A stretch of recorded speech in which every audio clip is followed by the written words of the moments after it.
جی یہ وہ چیز تھی جو کہ ہم سمجھتے تھے ان کے پرائم منسٹر بننے کے 3 مہینے تک کہ یہ اپنے کسی نہ کسی طور پر یہ ان تمام چیزوں کو ٹرانسفارم کریں گے عام آدمی کی بھلائی کے لیے. اور مجھے تکلیف ہوتی ہے اب یہ کہتے ہوئے، عجیب بات لگتی ہے کہ اس میں یہ ناکام نہیں ہوئے. ناکامی کوئی لفظ نہیں ہے. انہوں نے جو قوم کے مجھے تکلیف سے کہنا پڑ رہا ہے، میں دوبارہ عرض کروں گا کہ انہوں نے قوم کے نوجوانوں کے ساتھ، بچوں کے ساتھ، بچیوں کے ساتھ، بوڑھوں کے ساتھ جو وعدے کیے تھے وہ تو انہوں نے پیروں تلے روند کے رکھ دیے. اور اب میں آپ کو آئی ایم ایف کی طرف لے کے چلتا ہوں. آئی ایم ایف جو ہے اس کے متعلق 2 ویوز تھے، جانا چاہیے نہیں جانا چاہیے. بہت سے ملک ہیں جو اکنامک پرابلمز میں گئے ہیں لیکن وہ آئی ایم ایف کی طرف نہیں گئے. میں ملیشیا کی مثال دیتا ہوں. مہاتیر وہاں حکمران تھے، ان کی کرنسی کا ایک مسئلہ آیا، اکانومی میلٹ ڈاؤن ہوئی. وہ آئی ایم ایف نے کہا کہ جی ہم مدد کرتے ہیں. مہاتیر نے ریفیوز کر دیا کہ میں نہیں لوں گا آپ کی مدد. ہمارے پاس وہ سوچ ہی نہیں تھی اور نہ ہے کہ ہم لوگ بیٹھ کے بڑے فیصلے کرتے، انقلابی فیصلے کرتے جو عوام کی بھلائی کے لیے ہوتے.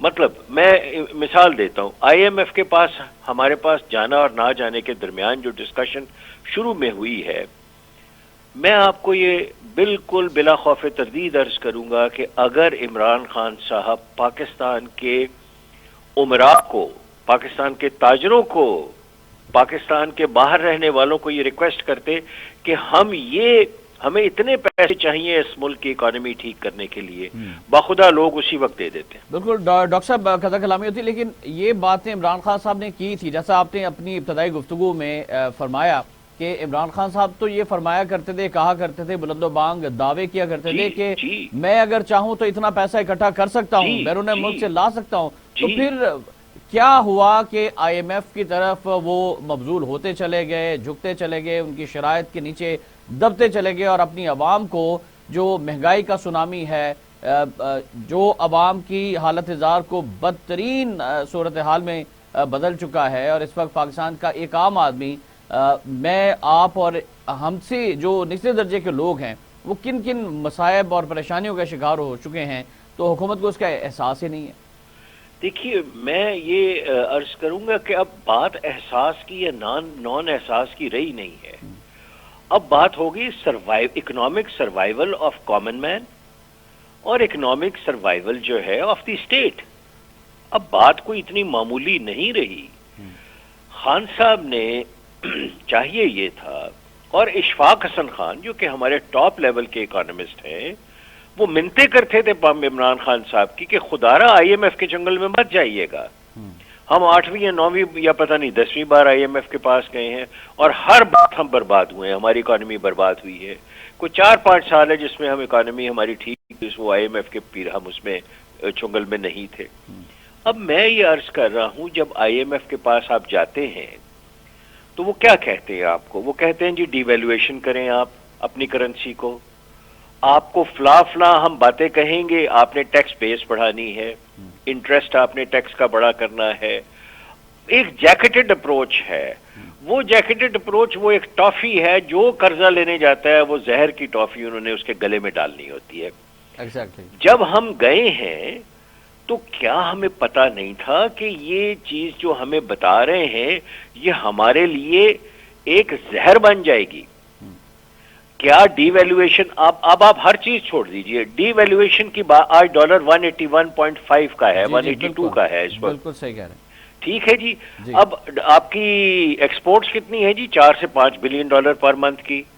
آپ مجھے بتائیے پیپلز پارٹی کے دور میں پیپلز پارٹی کا کوئی نمائندہ نہیں ہوں، نہ میں ان کی تعریف کرتا ہوں نہ بد تعریفی کرتا ہوں. پیپلز پارٹی کے دور میں ڈالر کتنے کا تھا جی؟ ایکسپورٹس کتنی تھی؟ یعنی اگر اس زاویے سے دیکھیں پھر ان کی ایکسپورٹس تو تقریباً 10 بلین ڈالر پر منتھ تھی.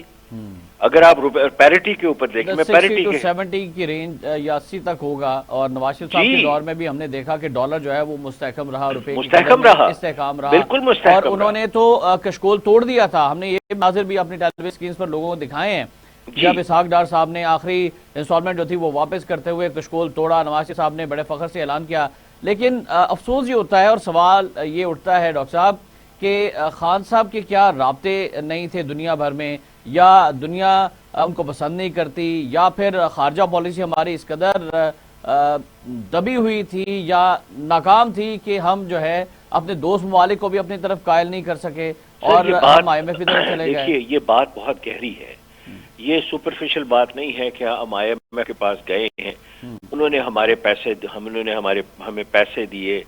دیکھیے سب سے پہلے تو انہوں نے اپنے ہٹ مین لگائے ہیں پاکستان میں، یہ شوکت ترین ہو گیا، یہ اس سے پہلے منسٹر ہو گیا، وہ جو اینک پہنتے تھے میں ان کا نام حفیظ ڈاکٹر عبدالحفیظ شیخ صاحب، جی وہ ہو گئے، اور اسٹیٹ بینک کا گورنر، یہ ان کے ہٹ مین ہیں بنیادی طور رضا پہ۔ باقر صاحب، جی ٹھیک ہے جی، جی اب مجھے ایویڈنس تو کوئی نہیں ہوتی جی، کوئی آئی ایم ایف، لیکن یہاں تو ہمیں پتا ہے کہ باقر صاحب جو ہے وہ چھٹی لے کے آئی ایم ایف سے یہاں کے اسٹیٹ بینک کے گورنر لگے ہوئے ہیں اور واپس انہوں نے اپنی نوکری کرنی ہے، تو کون ہے جی پاکستان کا والی وارث؟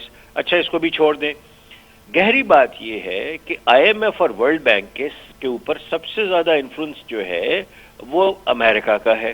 جی آپ اپنے آپ کو عمران خان صاحب اور ان کی ٹیم پہلے دن سے اینٹی امریکن پاسچر میں چلی گئی ہے، پہلے دن سے، اور اس چیز کو میں لکھ کے ریلائز کروا رہا ہوں کالرز میں کہ خدارا ایک سپر پاور ہے، چائنا ابھی اس کے مقابلے پہ نہیں ہے، کچھ مانے نہ مانے، آپ کو تکلیف ہو اس بات کی نہ تکلیف ہو، چائنا امریکہ کے برابر اس وقت نہیں ہے۔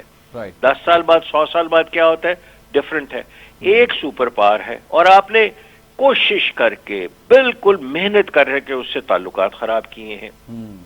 مطلب ڈپلومیٹک چینل استعمال کیے جا سکتے تھے، نہیں سر، نہیں سر، نہیں ڈپلومیٹک چینل جو ہے وہ کہنا پاکستان کے لیے نقصان دہ، آپ نہیں سر، میری عرض ہی اور ہے، میری عرض اور ہے، ڈپلومیٹک چینلز تو آج بھی استعمال ہو رہے ہیں، پچھلے سال بھی استعمال ہوئے تھے، جب آپ ان کو ہر چیز میں زج کریں گے، آپ کا پرائم منسٹر آف پاکستان ہر چیز میں انہیں زج کرے گا، اور آپ کی جو ٹیم ہے فائنینشیل ٹیم وہ ہر معاملے میں، آپ کی ایڈمنسٹریٹو ٹیم جو ہے وہ ان کو ہر معاملے کے اندر انہیں ٹیز کرے گی امریکنز کو، تو کیا رزلٹ ہے؟